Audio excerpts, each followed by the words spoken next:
Dans la seconde phase des échanges, les panélistes sont revenus tour à tour sur quelques vices qui minent notre société et le mécanisme par lequel ces fléaux pouvaient conduire au meurtre, ainsi que les solutions permettant d'éviter d'en arriver à une telle extrémité, le meurtre.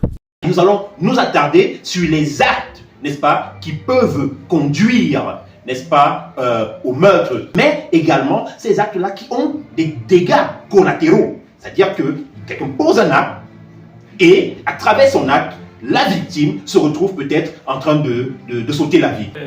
L'inceste est une déviance qui est de plus en plus prégnante dans nos sociocultures.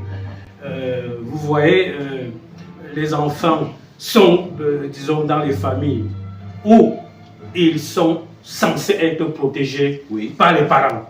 Il se trouve que certains parents ou aînés mal intentionnés entretiennent des relations incestueuses.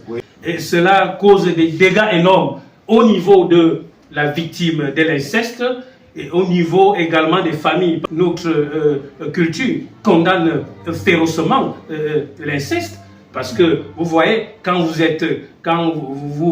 livrez à l'inceste, vous brisez le lien de sang, ce qui est très très dangereux pour la société. Mais la victime elle-même, elle peut se sentir dans un état de honte tellement profond et sauter la vie. Et même dans un état de légitime défense et passer en action pour se défendre. Il faut tout faire pour se départir de l'inceste et ce qui passe par la bonne socialisation, la bonne éducation et par également la maîtrise de la culture pour connaître les différents liens généalogiques et être de bonne moralité.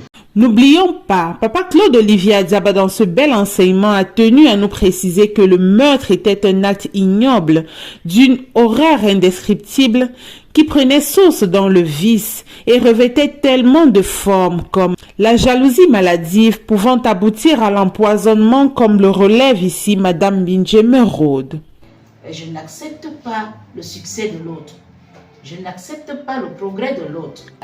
Vraiment, ténaillé par cette jalousie, il peut même aller jusqu'au meurtre. La personne ne s'accepte pas déjà. Si la personne est jalouse, c'est qu'elle ne s'accepte pas telle qu'elle est, elle n'a pas confiance en elle, alors elle décide de faire du mal aux autres. Tout est question d'éducation. En fait, c'est la solution à la jalousie, on va dire. La bonne éducation, la bonne formation. Ouais, il faut bien éduquer les enfants. Le harcèlement sous toutes ses formes. Écoutons messieurs Abesolo Pierre Alain et Essamé Paul Camille. Le harcèlement, il faut déjà le comprendre sous le prisme du fait d'exercer une forte pression sur une personne afin de l'amener à agir contre sa volonté pour nous aider à satisfaire nos besoins égoïstes. On peut le pousser